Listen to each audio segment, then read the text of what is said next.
सभी को मेरा नमस्कार।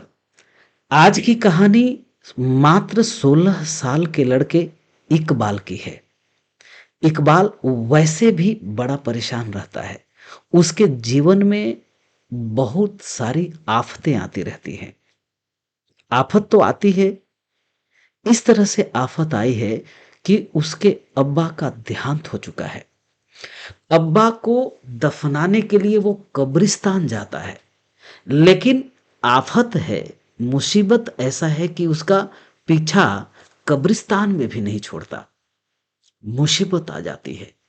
उस मुसीबत से वो इकबाल कैसे जूझता है, कैसे वो उस मुसीबत से बाहर निकलता है, और कौन होता है जो इकबाल को कब्रिस्तान में मुसीबत से बाहर निकाल कर रख देता है, बताएंगे इकबाल के जीवन में घटित सत्य घटना, जो मैं कहानी के माध्यम से आपको सुनाने वाला हूं।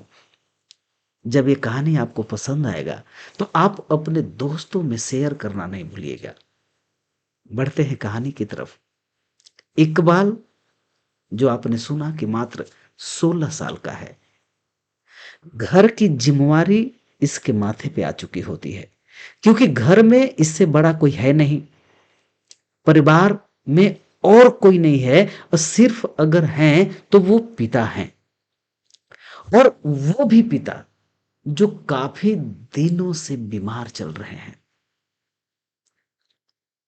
काफी दिनों से बीमार होने की वजह से पूरा का पूरा भार, पूरी रिस्पॉन्सिबिलिटी इकबाल के माथे पर है। पिता का इलाज कैसे होगा, उनका पेट कैसे चलेगा, इकबाल का पेट कैसे चलेगा, ये सारे के सारे जो भार हैं इकबाल पे हैं। इकबाल दिन भर मजदूरी करने जाता है, और मजदूरी करने के बाद जो भी पैसे मिलते हैं इकबाल उसे लेकर आता है। अनाज खरीदता है, अपने जरूरत के जो सामान है वो खरीदता है, दवा खरीदता है, और अपने पिता का देखभाल करता है। गरीब तो था ही, और गरीबी की वजह से रिश्ते, नातेदार, आस पास पड़ोसी, कोई भी उसका साथ देता नहीं। यहां तक कि इकबाल का कोई खोज खबर लेने वाला भी नहीं है, कोई हालचाल भी पूछने वाला नहीं है। इकबाल एक दिन काम पे जाता है। दिन भर काम करके जब वो शाम को लौटता है तो सीधे अब्बू अब्बू कह के अब्बू के पास जाता है। जब वो अब्बू के पास जाता है तो वो देखता है कि अब्बू चुपचाप अपने खाट पे सोए हुए हैं। इकबाल पास जाता है, और पास जाने के बाद अपने दोनों हाथों से अब्बू को ऐसे हिलाता है, अब्बू उठिए ना, आप अभी तक सोए हुए हैं। अब्बू हैं कि बोलने का नाम नहीं ले रहे। अब्बू जब कुछ बोले नहीं तो इकबाल डर गया। क्या हो गया अब्बू को, बोल नहीं रहे हैं। चादर को हटाता है, देखता है कि अब्बू ऐसे सीधे पड़े हुए हैं। डरते डरते अपना हाथ को अब्बू के नाक के पास लेकर जाता है। ये जानने का प्रयास करता है कि कहीं कोई अनहोनी तो नहीं हो गई, अब्बू हैं भी या नहीं भी हैं। हाथ लेकर नाक के पास जाता है तो ये देखता है कि अब्बू की सांस अब चल नहीं रही है, अब्बू अब रहे नहीं। वहीं पे इकबाल जोर जोर से चिल्लाने लगता है, रोने लगता है, अब्बू को पकड़कर बैठ जाता है, जोर जोर से रोता है। जोर जोर से रोने के बाद भी आस पास पड़ोस वाले इकबाल को देखने तक नहीं आते। अब्बू अब इस संसार में नहीं रहे। इकबाल अब परेशान हो जाता है कि आखिर अब करूं तो क्या करूं, कहां से जाऊं, किसको कहूं, कोई भी तो सुनने वाला नहीं है। दफनाना होगा, कब्रिस्तान लेकर जाना होगा, क्या करूं, कैसे करूं। अकेला ही इकबाल अपने अब्बू को उठाता है कांधे पे और चल देता है कब्रिस्तान की तरफ। हाय रे दुनिया, हाय रे आस और पास के लोग, ऐसी घटना होने के बावजूद भी कोई भी मदद करने के लिए इकबाल का सामने आया नहीं। अकेला ही इकबाल एक हाथ में फावड़ा यानी कुदाल लेता है, कांधे पे अब्बू को रखता है और चल देता है कब्रिस्तान की तरफ। कब्रिस्तान के गेट के पास अपने अब्बू को वैसे ही सुला देता है। गेट को खोलता है और कब्रिस्तान के अंदर दाखिल हो जाता है। कब्र खोदने लगता है। कब्र खोदते खोदते सुबह से दोपहर कैसे हो जाती है और दोपहर से शाम कैसे हो जाती है, इकबाल को पता नहीं चलता। शाम तो हो ही गई, अब रात हो चली है, फिर भी इकबाल को पता नहीं चलता है। अकेला ही कब्र खोद रहा होता है इकबाल। जब वो कब्र खोद लेता है, तब वो वहां से उठता है और गेट की तरफ बढ़ता है, जहां पे उसने अब्बू को छोड़ कर आया था। जैसे ही गेट की तरफ बढ़ता है, पीछे से आवाज आती है, इक्कू। अचानक इकबाल पीछे मुड़ता है, देखता है कि आखिर ये जो आवाज दिया, कौन दिया। पीछे मुड़कर देखता है तो वहां पे कोई नहीं होता। चारों तरफ घूमकर देखता है तो कब्रिस्तान के अंदर उसे कोई दिखाई नहीं देता। लेकिन अभी अभी उसने जो आवाज सुना वो बड़ा ही स्पष्ट था। सोचने लगा कि ये आवाज तो अब्बू ही दिया करते थे और अब्बू ही ऐसा अकेला व्यक्ति हमारे जीवन में थे जो मुझे इक्कू कहकर बुलाते थे। जब कोई उसे दिखाई नहीं देता तो डर जाता है, कांपने लगता है। रात हो चुकी है, कब्रिस्तान सुनसान है। गेट पे अब्बू जान का लाश पड़ा है। इधर कब्र वो खोद चुका है, बीच में खड़ा है। गेट और कब्र के दूरी के बीच में वो खड़ा है। अभी अभी आवाज सुना है, कोई आस पास में है नहीं, कोई दिखाई नहीं दे रहा। डर के मारे गला सूख रहा है, रोंगटे खड़े हो गए, परेशान हो गया। झिंगुर की बोलने की आवाज आ रही है। अलग अलग जीव जंतु के अलग अलग प्रकार के कब्रिस्तान से आवाज आ रहे हैं। कानों में ऐसा लग रहा है कि सन सन सन सन करके हवाएं घुस रही है। इकबाल बहुत डरा हुआ है, परेशान है। अब न वो आगे बढ़ पा रहा है, न पीछे बढ़ पा रहा है। हिम्मत करता है इकबाल, अपने आप को एकजुट करता है इकबाल और बढ़ जाता है अपने अब्बू जान के लाश की तरफ। जब वो गेट की तरफ बढ़ रहा होता है, अचानक से कब्रिस्तान का जो दरवाजा है, गेट है, वो बंद हो जाता है। अब अब्बू को वो ला नहीं सकता, गेट अचानक बंद है। पीछे मुड़कर वो जा नहीं सकता, क्योंकि उधर से बहुत ऊंची दीवार बनाई हुई है। कब्रिस्तान में रास्ता सिर्फ एक ही है और वो गेट ही है, जो गेट के बाहर इसके अब्बू जान का लाश है। गेट तो अचानक बंद हो गया। पीछे मुड़कर देखता है तो देखता है कि एक आदमी खड़ा हुआ है। हिम्मत करता है, हिम्मत करके धीरे धीरे इकबाल उस आदमी के पास पहुंचता है और पहुंचने के बाद बोलता है कि आप कौन हो। वो आदमी जो खड़ा है वो आवाज नहीं दे पाता। दोबारा हिम्मत करके इकबाल पूछता है कि आप कौन हो। अचानक से उस आदमी की जो मुंडी पीछे की तरफ थी, वो इकबाल की तरफ घूम जाती है। इकबाल देखता है, दोनों आंखें लाल उस व्यक्ति की है। ऐसे लग रहा है कि दोनों आंखों में लाल बल्ब लगा लिया हो। यह देखकर इकबाल बहुत जोर से डर जाता है, पीछे मुड़ता है और भागने लगता है। गेट तो यहां बंद है, भागे भी तो कहां भागे। कब्रिस्तान बड़ा है, कब्रिस्तान का जो चौहद्दी है वो बहुत बड़ा है, और उसी कब्रिस्तान में वो भाग रहा है। दौड़ते दौड़ते दौड़ते एक पेड़ होता है, और पेड़ के पास वो पहुंचता है। जब वो भाग रहा होता है तो पीछे मुड़कर इकबाल देखता है कि वो आदमी आ तो नहीं रहा है। देखता है कि वो आदमी आ नहीं रहा है।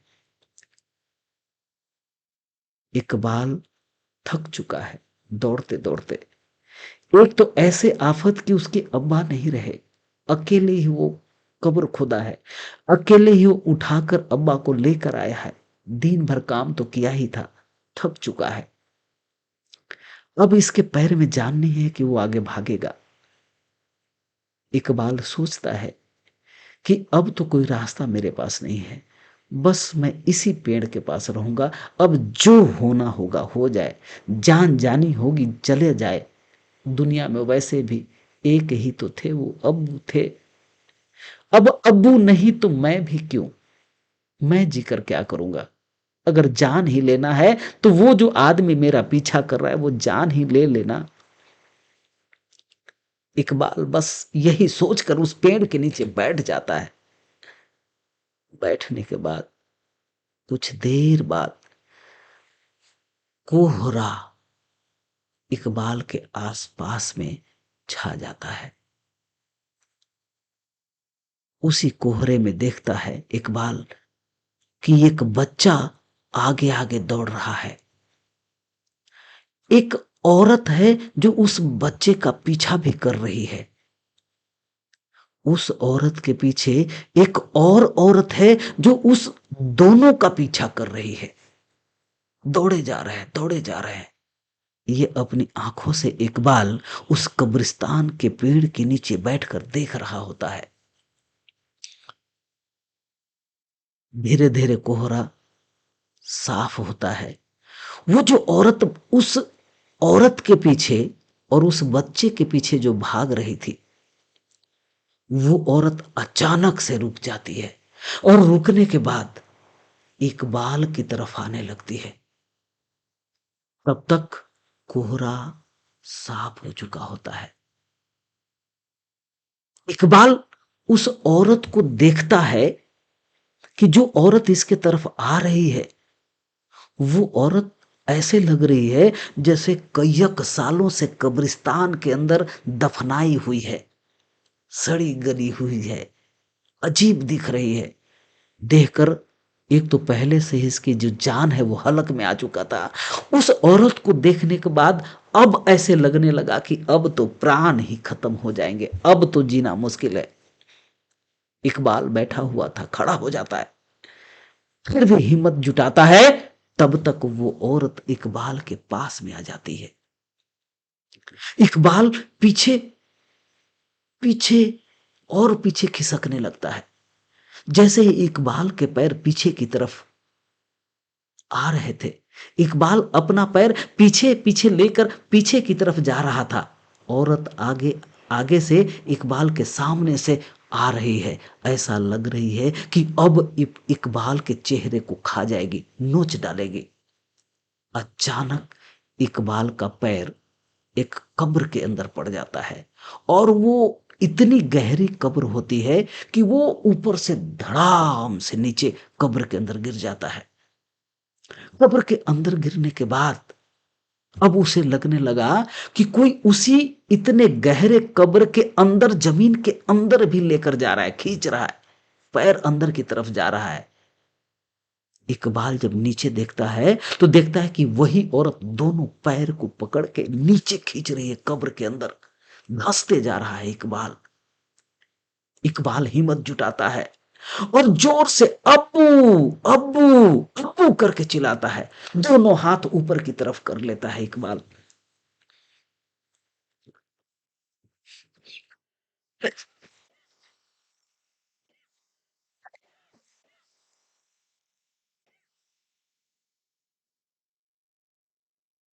क्षमा चाहते हैं।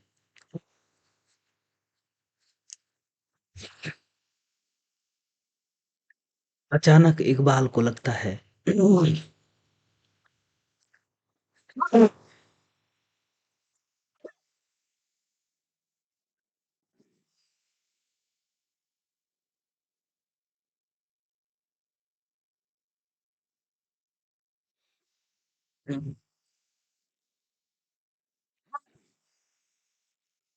अचानक इकबाल को लगता है कि इकबाल के दोनों हाथों को कोई पकड़ा और जोर से खींचकर उस कब्र के ऊपर खड़ा कर दिया। इकबाल कब्र से बाहर निकल गया होता है। इकबाल अब कब्र के बाहर निकलने के बाद वो दौड़ना चाहता है, भागना चाहता है। जैसे ही भागना स्टार्ट करता है, 2 4 5 कदम आगे की तरफ भागता है, वैसे ही वो खड़ा भी हो जाता है और खड़ा होकर पीछे मुड़कर देखता है, तो देखता है कि उस कब्र से निकालने वाला कोई और नहीं, उसके अब्बू ही हैं।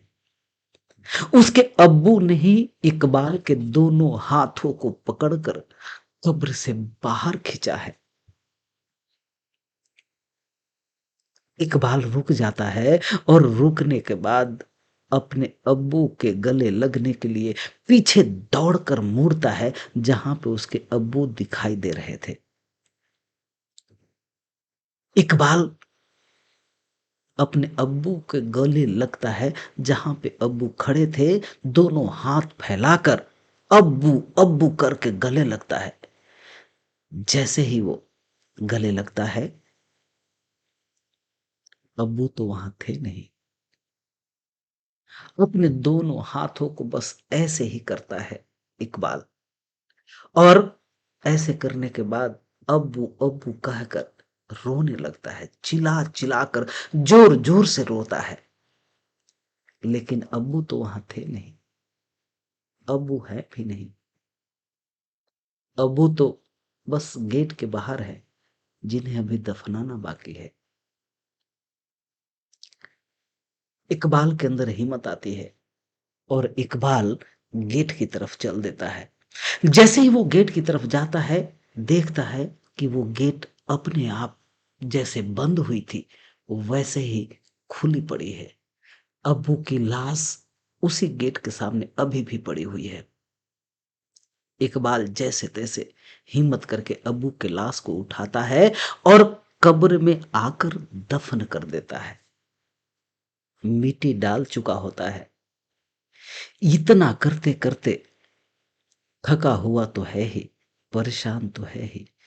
मिट्टी डालने के बाद इकबाल उसी कब्र पे सो जाता है। कब धूप आ जाती है, इकबाल को पता भी नहीं चलता। उसके शरीर पे धूप पड़ने की वजह से इसका नींद खुलता है। देखता है कि कब्र पे ही अभी तक सोए हुए हैं। इकबाल वहां से उठता है और रोते रोते अपने घर की तरफ चल देता है। जैसे ही वो वहां से उठकर चलने के लिए होता है, तो वो महसूस करता है कि कोई हाथ उसके दाहिने कंधे पे पड़ा हुआ होता है, और वो हाथ किसी और का नहीं, उसके अब्बू का वो महसूस करता है। आवाज आती है कि बेटा जा, मैं हूं तेरे साथ। दोस्तों, आज की कहानी में बस इतना ही। वो कहते हैं ना कि जब प्यार आप दिल से करो या आपको कोई दिल से करे, तो वो साथ मरने के बाद भी देता है। आज की कहानी में बस इतना ही। जय हिंद, जय भारत।